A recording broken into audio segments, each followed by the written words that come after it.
The following is a chapter reading by the Worm Audiobook Project. Please support the original author at parahumans.wordpress.com. Thank you, and enjoy. Arc 4, Chapter 5.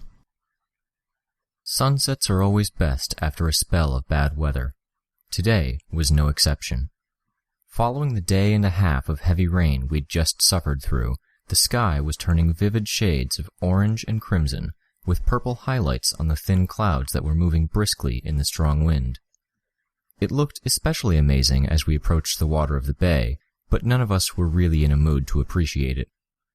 It was like we were an entirely different group of people from the group of friends that had walked from the market to the loft. There was no conversation, no joking, no bonding.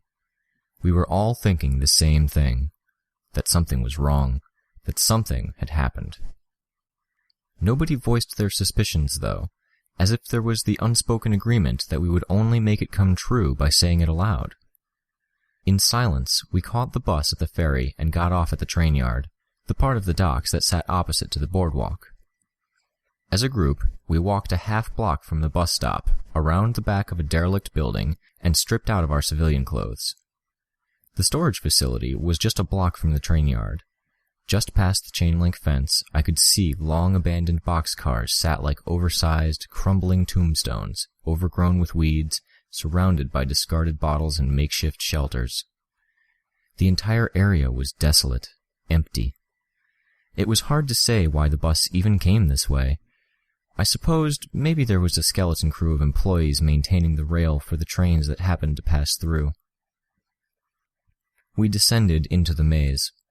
Each storage locker was only about 10 feet by 10 feet across, but there were hundreds of them, each one joined to the one beside it, organized into disorganized rows of 10 or 20 brick shacks. It was a common enough sight. Places like this were scattered all over Brockton Bay. Decades ago, as unemployment rates skyrocketed, people had started using the storage lockers as a place to live. Some enterprising individuals had caught on, and storage blocks, much like this one, had appeared in the place of dilapidated warehouses and parking lots. It was, in an off-the-books sort of way, the lowest-budget living accommodations you could find, a way for people who'd had apartments and homes of their own to keep their most cherished possessions and sleep on a bed at night. But things turned sour. These storage facilities became drug dens, gathering places for gangs and areas where the crazies would congregate. Epidemics of the flu and strep throat had swept through these neighborhoods of closely packed, unwashed, and malnourished groups of people and left people dead in their wake. Some who didn't die to sickness were knifed for their belongings or starved, and corpses were left to rot behind the closed doors of their rented storage lockers. In the end, the city cracked down, and the lockers fell out of favor. By then, the local industry had crashed enough that the homeless and destitute were able to migrate to the abandoned warehouses, factories, and apartment blocks to squat there instead. The same general problems were still there, of course, but at least things weren't so densely packed into a volatile situation.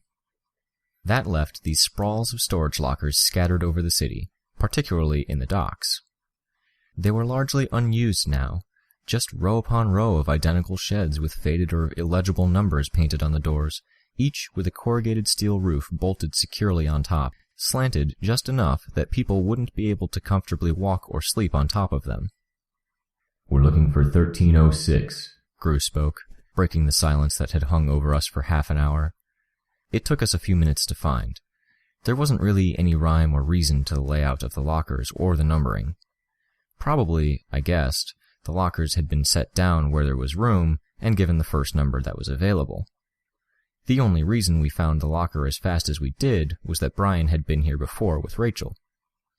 The vastness of the space and the disorganization was a large part of the reason we had stashed the money here, of course. If we had trouble, even when we knew where we were going, then someone who knew the number and got the key from us would find it even more time-consuming. While Gru fiddled with the lock, I glanced down both ends of the alley we were in. Except for a forklift parked a short distance away, it was eerily quiet. A ghost town, I thought. If ghosts existed, they would reside in a place like this, where so much misery, violence, and death had occurred. "Shit," Gru said, as the door swung open. My heart sank. I stood on my toes to get a look inside.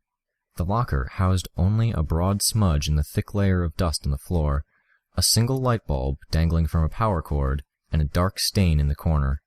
No money. "I vote we kill her," Regent said. My eyebrows went up. "You think it was bitch? Would she just take the money and run?" "If you asked me 5 hours ago, I would have said no," Regent replied. "I would have told you, sure, she's a loose cannon, she's reckless, crazy, she's easily pissed off, and she'll hospitalize those people who do piss her off. But I'd have said she's loyal, that even if she doesn't necessarily like us—" "She doesn't like anyone," I interrupted. "Right, she doesn't like anyone, us included, but we're the closest things she has to friends or family, besides her dogs. I wouldn't have thought she'd throw that away." "She didn't," Tattletale spoke. "It wasn't her." Who was it? Gru asked. The haunting echo of his voice had an edge of anger to it. "A cape," Tattletale replied, almost absent-mindedly, as if she was focusing on something else. "Someone who can pick locks. The door wasn't forced." "A villain?" I asked. "A villain," Tattletale echoed me. I couldn't tell if she was clarifying what I'd said or if she was just echoing my words while she paid attention to something else. "More than one, and they're still here." A soft clapping answered her. It was slow, unenthusiastic, to the point of being sarcastic. "Brilliantly deduced," the same person that had been clapping spoke out. As Tattletale whipped her head around, I took a few steps back from the storage locker to get a better look at the two people who stood on the roof. They were standing with one leg higher than the other, to keep from sliding off the angled roof, and both were wearing identical costumes. The costumes sported blue man leotards with broad belts cinched around their waists, skin-tight white sleeve, and leggings. Their hoods were elastic, clinging to their heads so they left only a window for the face, and each sported a single white antenna. Of all colors, their gloves, boots, and the balls at the top of their antennae were bubblegum pink. Their faces were obscured by oversized goggles with dark lenses. Other than their costumes, though, they couldn't have been more different. One of the figures was scrawny, with a weak chin and a bad slouch. The other had a sculpted physique, broad-shouldered and tall, the lines of his muscles clearly visible through his skin-tight costume. "Uber and Leet," Tattletale greeted them. "I can't tell you how relieved I am. For a few seconds, I thought we had something to be worried about." "Rest assured, Tattletale, you do," Uber proclaimed. He was the sort of person who proclaimed, announced, broadcasted, and declared. Just like Gru's power altered his voice to make him sound haunting and inhuman, Uber's power made him sound like the guy who narrated trailers for action movies or late-night commercials. Overdramatic, intense about everything he said, no matter how mundane, like someone overacting the role of a gallant knight in a kid's movie. I looked around for what I thought of as the snitch. I finally spotted it as a small round shadow against the backdrop of the sunset-red sky, just above the glaring sliver of sun. It was a camera, mounted in a golden sphere the size of a tennis ball. It was capable of moving like a hummingbird, staying safe, always recording. Uber and Leet streamed all of their costumed activity online, so people could tune in whenever to see what they were up to. I was pretty sure they had a time delay, so events that the camera recorded would play out online in half an hour to an hour. I could admit I had watched myself a couple of times, which was how I knew about the snitch. Each time I'd tuned in, I'd been surprised to see there were thousands of viewers. I'd stopped because it wasn't feel-good watching. They were real underdogs, struggling to succeed, which made you feel sorry for them, made you want to root for them, until they did something despicable.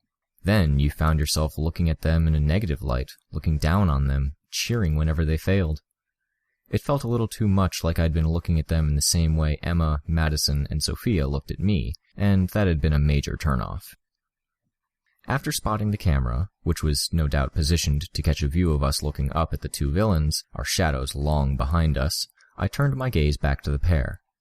With my power, though, I sent a collection of flies to congregate around the camera. It didn't take long for the camera to start going spastic in the periphery of my vision, as if it were trying to shake them off. I smiled behind my mask. Leet frowned and turned to the camera. "Is that really necessary?" "You fucked with us," I replied. "I fuck with your subscriber base." Tattletale and Regent grinned and chuckled respectively. Only Gru stayed quiet. He was standing very still, but the darkness around him was roiling like a stoked fire. "What's the theme tonight?" Regent called out. "Your costumes are so terrible, I can't look directly at them long enough to try and figure it out."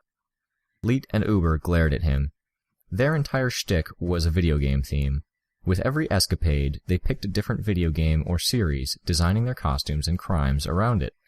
One day it would be Leet in a Mario costume throwing fireballs, while Uber was dressed up as Bowser, the two of them breaking into a mint to collect coins. Then, a week later, they would have a Grand Theft Auto theme, and they would be driving through the city in a souped-up car, ripping off the ABB and beating up hookers. Like I'd said, despicable. Uber approached the edge of the roof and stabbed his finger in Regent's direction. "You!" He didn't get to finish. Regent swung his arm out to one side, and Uber lost his footing. I joined the others in stepping back out of the way as he fell face first into the pavement at the base of the locker. "Too bad you're fucking with the camera," Regent commented, tilting his head in my direction. "I would have liked to see how many hits that clip would have gotten on YouTube." "Give me some advance warning next time," I told him. "Maybe a hand signal?" We had backed away from the locker as Uber fell, and we retreated another few steps as he stood. Leet hopped down to stand beside him. "The money," Gru spoke. "Where is it? How did you find it?" "Your fifth team member led us straight to it. Lucky happenstance, really." Leet grinned. "As for how we found her," he trailed off. Gru spoke in a low voice that wouldn't carry to the pair of villains. "They did something to bitch. They've got the money. If we don't get a decisive victory here, our reputation is fucked." "No holds barred?" Tattletale murmured. "Leave one of them in a state to be interrogated. Make it Leet, since Uber's powers make him annoying to keep contained. Give him a chance, and he can figure out how to do anything like he's a goddamn expert at it, and that probably extends to escaping from ropes or handcuffs, all right?" "I'm game," I answered. I was surprised at how excited I was. This was the sort of thing I had put on a costume to do. Sure, the context wasn't what I would have chosen, but going up against bad guys? I smiled behind my mask and reached out for my bugs.